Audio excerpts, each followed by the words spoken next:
बिस्मिल्लाहिर्रहमानिर्रहीम अस्सलाम वालेकुम माय डियर स्टूडेंट्स। आज हम फ्यूचर परफेक्ट टेंस शुरू करने लगे हैं। फ्यूचर परफेक्ट टेंस शुरू करने से पहले इसकी पहचान देख लें। इसकी पहचान दो तरीक़ों से होती है, एक ने के साथ और दूसरा ने के बगैर।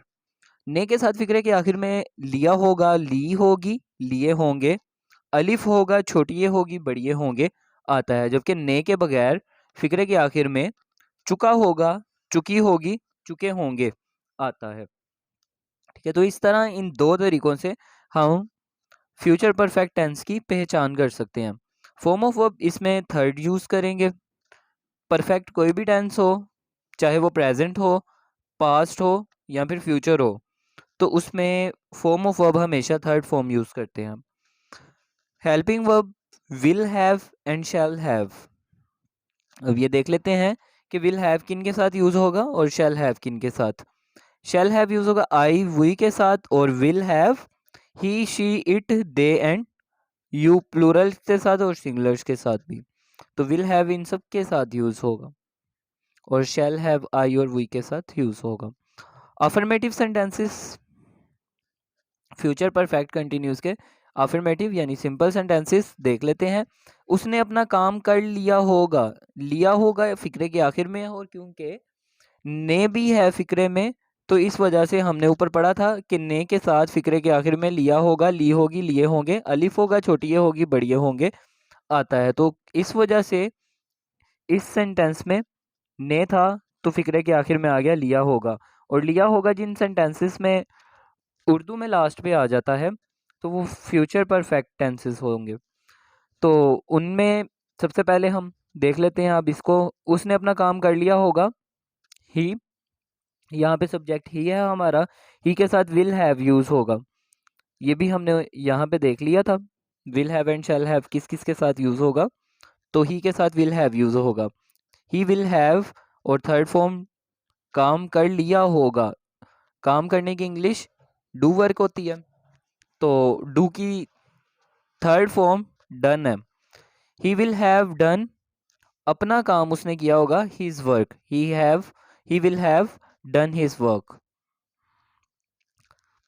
वो दरवाजे को ताला लगा चुका होगा, या वो दरवाजे को ताला लगा चुकी होगी। तो होगा या होगी दोनों के लिए मैं बता देता हूँ, ही और शी दोनों के साथ ही विल हैव यूज होते हैं। तो she will have locked the door या he will have locked the door.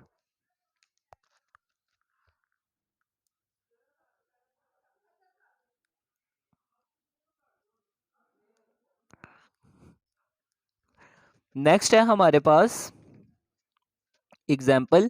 मैं जमात को इम्तिहान के बारे में सब कुछ बता चुका हूँगा, मैं क्लास को इम्तिहान के बारे में सब कुछ बता चुका हूँगा। तो यहाँ पे ने नहीं है तो फिक्रे के आखिर में चुका हूँगा आ गया। इसी तरह ऊपर भी सेंटेंस में ने नहीं था तो चुका होगा या चुकी होगी फिक्रे के आखिर में आ गया था कि वो दरवाजे को ताला लगा चुकी होगी या लगा चुका होगा। इसमें भी ने नहीं था, इसमें भी ने नहीं था। तो जिनमें ने होता है उनके फिक्रे के आखिर में लिया होगा, ली होगी और लिए होंगे आता है। तो इसका होगा मैं जमात को इम्तिहान के बारे में सब कुछ बता चुका हूँगा। I shall have told the class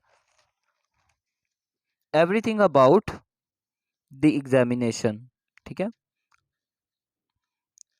और बाज़ औक़ात अब यहाँ पर एक रूल है, बहुत इंपॉर्टेंट रूल है, ये समझना आपके लिए बहुत ज़रूरी है कि बाज़ औक़ात एक जुमले में दो काम होते हैं।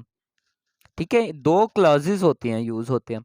ऐसे जुमलों में प्रिंसिपल क्लास का तर्जमा तो उसी टेंस में करते हैं, जैसे प्रिंसिपल क्लास के बारे में भी मैं आपको यहाँ पे बता दूंगा, और सबऑर्डिनेट क्लास का तर्जमा प्रेजेंट इंडेफिनिट टेंस में करेंगे। फॉर एग्जांपल मेरे वहाँ पहुँचने से पहले, अब यहाँ पर एक काम तो ये था लोग गांव खाली कर चुके होंगे, दूसरा काम ये है मेरे वहाँ पहुँचने से पहले लोग गांव खाली कर चुके होंगे। अगर हम देखें तो यहाँ पे फ्यूचर परफेक्ट टेंस सिर्फ इतना सही है कि लोग गांव खाली कर चुके होंगे। इसके साथ एक नया काम भी उन्होंने अगर हम लगा देते हैं कि मेरे वहाँ पहुँचने से पहले, तो ये मेरे वहां पहुंचने से पहले जो है इसको हम सबऑर्डिनेट क्लॉज कहेंगे और इसको हम प्रेजेंट इंडेफिनिट टेंस में कन्वर्ट करेंगे। जबकि जो आगे है ना हमारा, लोग गांव खाली कर चुके होंगे, ये है हमारा प्रिंसिपल क्लॉज। प्रिंसिपल क्लॉज जो कि हम जो टेंस पढ़ रहे हैं, फ्यूचर परफेक्ट टेंस पढ़ रहे हैं, ये फ्यूचर परफेक्ट टेंस का ही है, वही प्रिंसिपल क्लॉज है और इसको इसी टेंस में ही ट्रांसलेट करेंगे।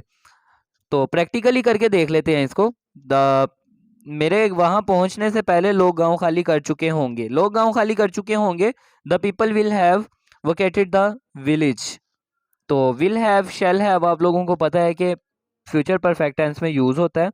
तो इसमें भी इसी तरह से क्योंकि पीपल पीपल है, आई और वी के साथ सिर्फ शैल हैव यूज होगा, तो इस वजह से बाकी सबके साथ विल हैव यूज होता है, तो पीपल के साथ भी विल हैव यूज होगा, चाहे वो सिंगुलर्स हो, प्लूरल्स हो, ही शी इट हो, दे हो, सबके साथ ही विल हैव यूज करेंगे हम। द पीपल विल हैव वोकेटेड, यानी थर्ड फॉर्म है, थर्ड फॉर्म यूज करेंगे, विकेटेड द विलेज। अब इसके बाद है हमारा सबऑर्डिनेट क्लॉज कि मेरे वहां पहुंचने से पहले, बिफोर आई रीच देयर। तो बिफोर आई रीच देयर जो है ये हमारा प्रेजेंट टेंस है, ठीक है, और प्रेजेंट में भी इंडेफिनेट टेंस है।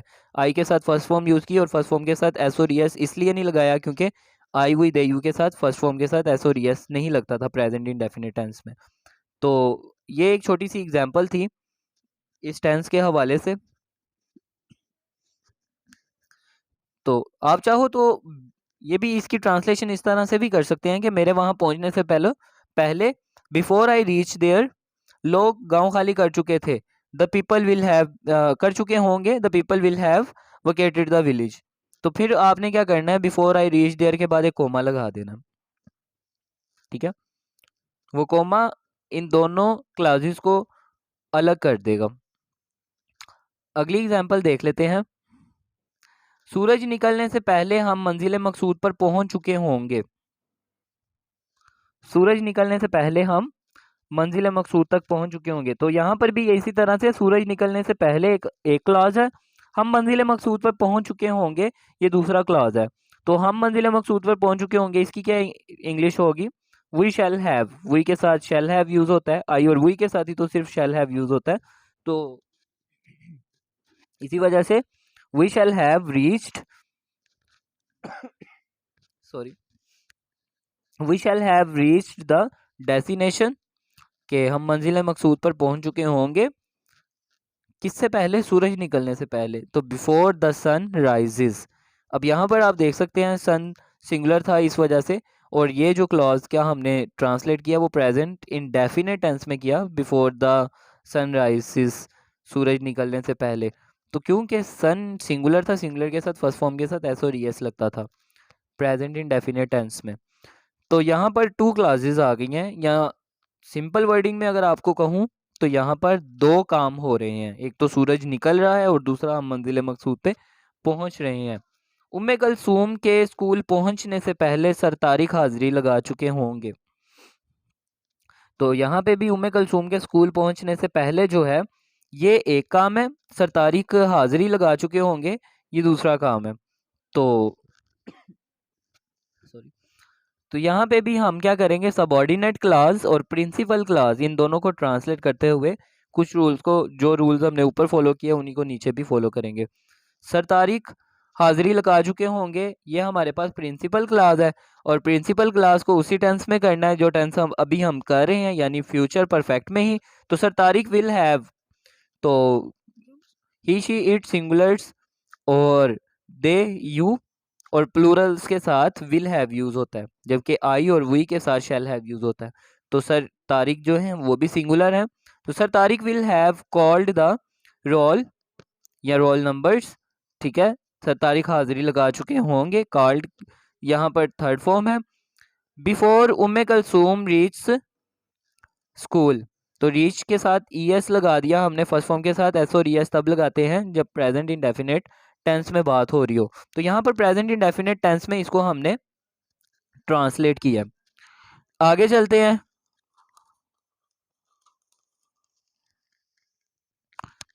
नेगेटिव उन्होंने ये गलती नहीं की होगी। नेगेटिव सेंटेंसेस में हम क्या करेंगे, will not have and shall not have use करेंगे।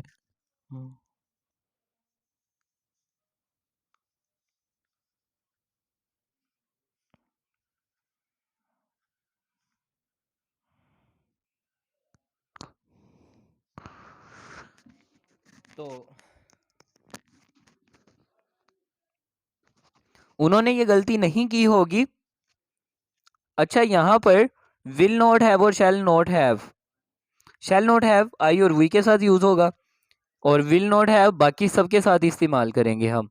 तो उन्होंने ये गलती नहीं की होगी, दे विल नॉट हैव, ठीक है, they will not have made this mistake. तो मेड जो है मेक की थर्ड फॉर्म है, और विल नॉट हैव जो है वो यहाँ पर नेगेटिव फ्यूचर परफेक्ट टेंस के नेगेटिव में हेल्पिंग वर्ब के लिए इस्तेमाल हो रहा है। तो they will not have made this mistake. डाकिया मेरा खत नहीं लाया होगा, या मेरा कासिद मेरा वक्त नहीं मेरा खत नहीं लाया होगा। तो डाकिया अगर मेरा खत नहीं लाया होगा, the postman will not have, postman भी सिंगुलर है तो सिंगुलर्स के साथ विल नॉट हैव यूज करेंगे। The postman will not have brought my letter. तो ब्रॉड ब्रिंग की थर्ड फॉर्म होती है, ब्रिंग ब्रॉड ब्रॉट। तो थर्ड फॉर्म हम इसमें यूज़ करेंगे, इस तरह से हम इसको ट्रांसलेट कर लेंगे। उसने गरीब आदमी का मजाक नहीं उड़ाया होगा, ही विल नॉट हैव, या मैंने नहीं उड़ाया होगा, आई शैल नॉट हैव, हमने नहीं उड़ाया होगा, वी शैल नॉट हैव। तो यहाँ पे उसकी बात हो रही है, तो ही के साथ विल नॉट हैव लगता है, आई और वी के साथ शैल नॉट हैव लगता है। तो ही विल नॉट हैव। अच्छा, मजाक उड़ाने की इंग्लिश होती है मेड फन, मेक फन, ठीक है, मेक की थर्ड फॉर्म है मेड। तो he will not have made fun of the poor man, ठीक है, मेक फन ऑफ मजाक उड़ाना, द पुअर मैन गरीब आदमी का, he will not have made fun of the poor man. आगे चलते हैं इंटेरोगेटिव सेंटेंसेस की तरफ। क्या औरतों ने ये गीत पसंद नहीं किया होगा, ओ सॉरी, क्या औरतों ने ये गीत पसंद किया होगा, इसमें सिर्फ क्वेश्चन होता है, सवालिया फिक्रात होते हैं। तो क्या औरतों ने ये गीत पसंद किया होगा, will the women have liked this song. तो विल शुरू में लग जाएगा, और जो हैव है, विल या शैल जो भी आप यूज करेंगे वो शुरू में लगाएंगे, और हैव फॉर्म ऑफ वर्ब से पहले। तो will the women have liked this song,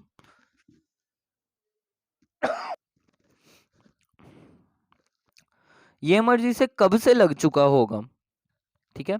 ऊपर तो सिंपल सा इंटेरोगेटिव सेंटेंस था ना, अब की बार कब इस्तेमाल हुआ है। तो अगर ये जो कब है, ये मर्ज इसे कब से लग चुका होगा, कब की इंग्लिश व्हेन, ठीक है। व्हेन से आगे आपका वही रूल है जो ऊपर वाला रूल फॉलो किया, when will he have caught this disease, when will he have caught this disease, catch की थर्ड फॉर्म कॉट, ठीक है, को कैच दिस डिसीज मर्ज में मुब्तला होना या मर्ज लगना, इसी तरह से कैच की third form caught. When will he have caught this disease, उसे ये कब, ये मर्ज कब से लग चुका होगा। तो यहाँ पर इंटेरोगेटिव सेंटेंसेस कंप्लीट होते हैं। आगे देखते हैं नेगेटिव इंटेरोगेटिव सेंटेंसेस, जिसमें नेगेटिव भी हो और इंटेरोगेटिव भी हो, बोथ सवालिया फिक्रात भी होते हैं और नहीं भी इस्तेमाल हो रहा होता है। तो क्या औरतों ने ये गीत पसंद नहीं किया होगा, तो ने के साथ है, ने फिक्रे में आ रहा है, और फिक्रे के आखिर में अलिफ होगा, छोटी ये होगी और बड़ी ये होगे, जो कि हमने शुरू में देखा था, वो आते हैं। क्या औरतों ने ये गीत पसंद नहीं किया होगा, अलिफ होगा आ गया इसके आखिर में, तो ये भी फ्यूचर परफेक्ट टेंस है। इसको ट्रांसलेट करने के लिए विल या शैल जो भी आपने यूज करना है वो शुरू में लगा देना है। विल उनके साथ यूज होगा जो ही शी इट दे प्लूरल और सिंगुलर्स। आई और वी के साथ शैल यूज होगा, ठीक है। तो विल शुरू में आ जाएगा, और हैव नॉट हम लगा देंगे थर्ड फॉर्म ऑफ वर्ब से पहले। Will the women have not like this song, ठीक है, थर्ड फॉर्म यहाँ पे यूज हुई है। और have not, will have not, shall have not में से जो विल है वो शुरू में लगा देंगे और हैव नॉट थर्ड फॉर्म से पहले लगाएंगे। क्या डाकिया मेरा खत नहीं लाया होगा? Will the postman have not brought my letter. तो यहाँ पे अगर आप क्वेश्चन मार्क नहीं लगाते तो ये मिस्टेक होती है, ठीक है, बाय मिस्टेक मैंने भी यहाँ पे क्वेश्चन मार्क नहीं लगाए थे। तो will the postman have not brought my letter, क्या निम्रा ने ये गलती नहीं की होगी? Will Nimra have not made this mistake, ठीक है। तो यहाँ पर भी हमने विल शुरू में लगा दिया, निम्रा बाद में, और have not third form of verb से पहले, और इस तरह से हमने इसको ट्रांसलेट किया। आई होप कि आपको समझ आ गई होगी। डिस्क्रिप्शन में लिंक है और लिंक से आप नोट्स को डाउनलोड कर सकते हैं। अगर आपके माइंड में किसी किस्म का कोई क्वेश्चन है तो आप कमेंट करके पूछ सकते हैं। जज़ाकल्लाह।